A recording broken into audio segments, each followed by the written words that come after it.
ಬಸವನಗೌಡರು ಅಂತಂದರೆ ಕೇವಲ ಒಬ್ಬ ರಾಜಕಾರಣಿ ಅಷ್ಟೇ ಅಲ್ಲ. ಬಸವನಗೌಡರು ಅಂತಂದರೆ ಕೇವಲ ಒಬ್ಬ ಹಿಂದೂ ಫರಿಬ್ಯಾಂಡ್ ಮಾತ್ರ ಅಲ್ಲ. ಬಸವನಗೌಡರು ಅಂತಂದರೆ ಕೇವಲ ಹೋರಾಟಗಾರ ಮಾತ್ರ ಅಲ್ಲ. ಬಸವನಗೌಡರು ಅಂತಂದರೆ ಒಂದು ಭಕ್ತಿವಂತ ಅನ್ನುವಂಥದ್ದನ್ನು ಇವತ್ತು 20,000 ಸಂಖ್ಯೆಯಲ್ಲಿ ನೀವೆಲ್ಲರೂ ತೋರಿಸ್ಕೊಡೋದ್ರ ಮೂಲಕವಾಗಿ ಅವ್ರ ಜೊತೆ ನಾವು ಇದೀವಿ ಅನ್ನೋದನ್ನು ಮತ್ತೊಮ್ಮೆ ಸಾಬೀತುಪಡಿಸುವಂಥ ಕೆಲಸವನ್ನು ತಾವೆಲ್ಲರೂ ಸಹ ಮಾಡಿದ್ದೀರಿ. ಅವರಲ್ಲಿ ಬಸವಣ್ಣವರ ಭಕ್ತಿ ಇದೆ, ಶಿವಾಜಿ ಮಹಾರಾಜರ ಹಿಂದುತ್ವದ ಶಕ್ತಿ ಇದೆ, ಚೆನ್ನಮರಾಯಣನ ಸ್ವಾತಂತ್ರ್ಯದ ಪ್ರೇಮ ಇದೆ. ಎಲ್ಲಕ್ಕಿಂತ ಮುಖ್ಯವಾಗಿ ನಿಮ್ಮಂಥ ಕೋಟ್ಯಾಂತರ ಅಭಿಮಾನಿಗಳ ಧೀಶಕ್ತಿ ನಮ್ಮ ಬಸವನಗೌಡರಿಗೆ ಇದೆ ಅನ್ನುವಂಥ ಕಾರಣಕ್ಕೋಸ್ಕರವಾಗಿಯೇ ಬಹುತೇಕ ಇವತ್ತು ಕರ್ನಾಟಕದಲ್ಲಿ ಎಲ್ಲ ಹಳ್ಳಿಗಳಲ್ಲಿ ಬಸವ ಜಯಂತಿ ಆಗಿದೆ. ಬಹುತೇಕ ಇಷ್ಟೊಂದು ದೊಡ್ಡ ಸಂಖ್ಯೆಯಲ್ಲಿ ಸ್ವಇಚ್ಛೆಯಿಂದ ಜನ ಬಂದಷ್ಟು ಬಸವ ಜಯಂತಿ ಬಹುತೇಕ ಕರ್ನಾಟಕದಲ್ಲಿ ಯಾವ ಊರಲ್ಲಿ ಆಗಿಲ್ಲ ಎನ್ನುವಂಥ ಮಾತನ್ನು ಈ ಸಂದರ್ಭದಲ್ಲಿ ಇಚ್ಛೆಪಡ್ತೀನಿ.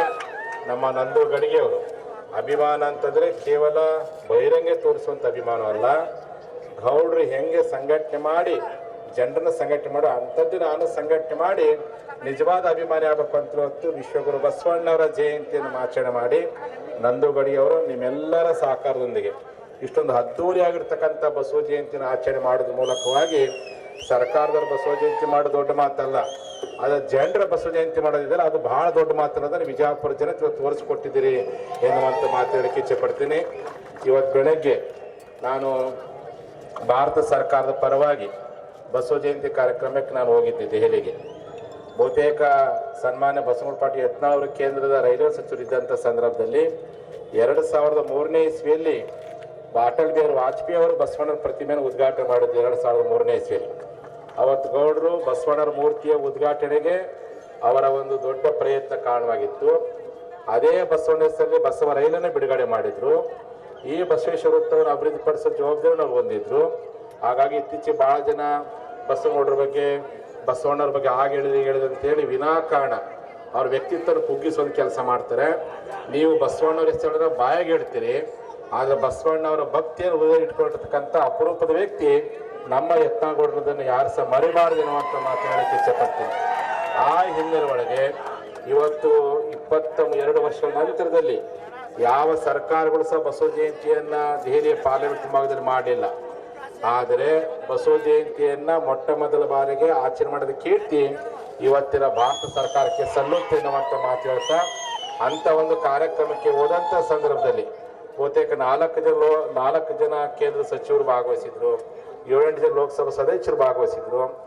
ಭಾಗವಹಿಸ್ತಾ ಬಂದಂಥವ್ರು ಪ್ರತಿಯೊಬ್ಬರು ನನ್ನ ಹತ್ರ ಬಂದು ಭೇಟಿಯಾದಂಥವ್ರು ನನಗೆ ಕಿವಿಯಾಗಿ ಹೇಳ್ತಿದ್ರು, ಅಪ್ಪವರೇ ಒಟ್ಟ ನೀವು ಬಸವನಗೌಡರು ಬಿಟ್ಕೊಡಕ್ಕೆ ಹೋಗ್ಬೇಡ್ರಿ, ಬಸವನಗೌಡರು ಇದ್ರೇ ನಾವೇನಾದ್ರೂ ಮುಂದೆ ಮತ್ತೆ ಬರಲಿಕ್ಕೆ ಸಾಧ್ಯ ಐತಿ, ಬಸವನಗೌಡ ಇದ್ರೆ ಮಾತ್ರ ಈ ಕರ್ನಾಟಕದಲ್ಲಿ ನಮ್ಮ ಪಕ್ಷ ಬರಲಿಕ್ಕೆ ಸಾಧ್ಯವೈತಿ, ಬಸವನಗೌಡ ಆದಷ್ಟು ಬೇಗ ನಾವೆಲ್ಲ ಕರ್ಕೊಂಡ್ಬರ್ತೀವಿ, ಬಸವನಗೌಡ ನೀವು ಯಾವ ಕಾರಣಕ್ಕೆ ಕೊಡಕ್ಕೆ ಹೋಗ್ಬಿಟ್ಟು ಬಸವನ ಜೊತೆ ನಾವಿದ್ದೀವಿ ಅನ್ನುವಂಥ ಮಾತನ್ನ ಅಲ್ಲಿ ಬಂದ ನಂತರ ಪ್ರತಿಯೊಬ್ಬರು ಹೇಳುವಂಥದ್ದನ್ನು ಕಂಡಾಗ ದೆಹಲಿಯಾಗೂ ಬಸವನಗೌಡ ಅದಾರಲ್ಲಪ್ಪ, ಎಲ್ಲದಾರ ಪಾರ್ಲಿಮೆಂಟಲ್ಲಿ ಬಸವನಗೌಡ ಇದ್ದಾರೆ ಅನ್ನುವಂಥದ್ದನ್ನು ಇವತ್ತು ಕಂಡು ನಾನು ಮತ್ತಷ್ಟು ಒಂದು ಅಂಡೆ ಹಾಲು ಕೊಡೋಷ್ಟು ಸಂತೋಷವಾಯಿತು.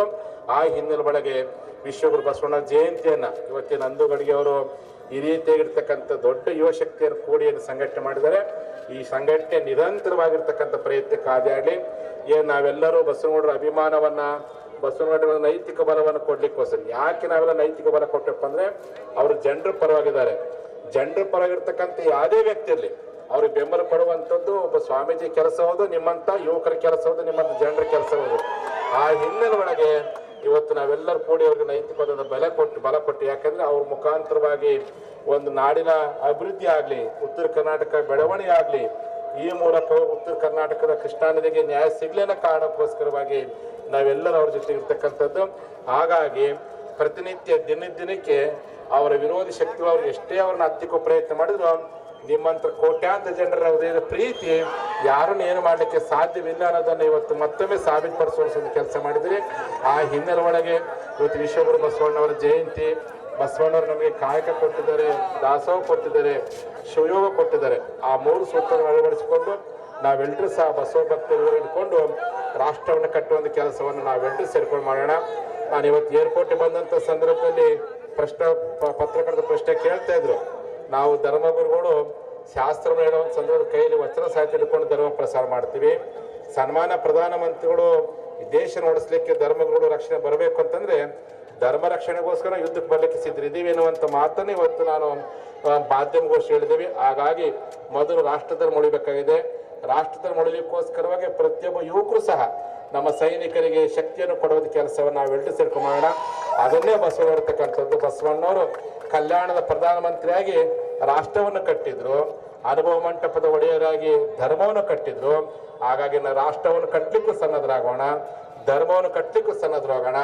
ಅಂತಹ ಒಂದು ಇಡೀ ಒಂದು ಸಮಾಜ ಹೆಂಗಿರಬೇಕು ಅಂತ ಇಡೀ ದೇಶದಲ್ಲಿ ಮೊದಲ ಬಾರಿ ತೋರಿಸ್ಕೊಟ್ಟಂಥ ಬಸವಣ್ಣವರು. ಆ ಹಿನ್ನೆಲೆ ಒಳಗೆ ಪ್ರಥಮ ಪಾರ್ಲಿಮೆಂಟ್ ಕಟ್ಟಿರ್ತಕ್ಕಂಥ ಬಸವಣ್ಣವರ ಕೀರ್ತಿ ಇವತ್ತು ಮುಗಿಲೆತ್ತರಿಗೆ ಬೆಳೆದಿದೆ.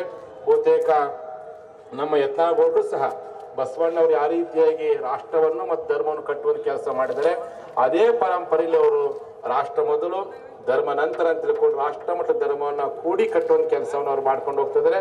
ಆ ಹಿನ್ನೆಲೆ ಒಳಗೆ ನೀವೆಲ್ಲರೂ ಸೇರ್ಕೊಂಡು ಆ ಬಸವ ಪಥದಲ್ಲಿ ಸಾಗುವಂಥ ಕೆಲಸವನ್ನ ಎಲ್ಲರೂ ಕೊಡ್ಕೊಂಡು ಮಾಡೋಣ ಎನ್ನುವಂಥ ಮಾತನ್ನು ಈ ಸಂದರ್ಭದಲ್ಲಿ ತಿಳಿಸ್ತಾ, ಇದೇ ರೀತಿಗೆ ಏನು ಮೊನ್ನೆ ದಿವಸ ಬಿಜಾಪುರದಲ್ಲಿ ಸರ್ವಧರ್ಮದವ್ರು ಕೂಡ್ಕೊಂಡು, ಇಲ್ಲೇ ನಮ್ಮ ದಯಾಸಾಗರ ಪಾಟೀಲ್ ಅದಾರೆ, ಸರ್ವಧರ್ಮದ ಜನರು ಕೂಡ್ಕೊಂಡು ಮೇ 11ನೇ ತಾರೀಕು ಸುಮಾರು 10 ಲಕ್ಷ ಮಂದಿ ಕೂಡಿ ರಾಷ್ಟ್ರೀಯ ರ್ಯಾಲಿ ಮಾಡಿ ಗೌಡರಿಗೆ ನಾವು ದೊಡ್ಡ ರೀತಿಯಾಗಿರ್ತಕ್ಕಂಥ ಬೆಂಬಲ ಕೊಡಬೇಕು ಅಂತೇಳಿ ನಾವೆಲ್ಲರೂ ಸೇರ್ಕೊಂಡು ಅವತ್ತು ಸಭೆ ಮಾಡಿದ್ವಿ.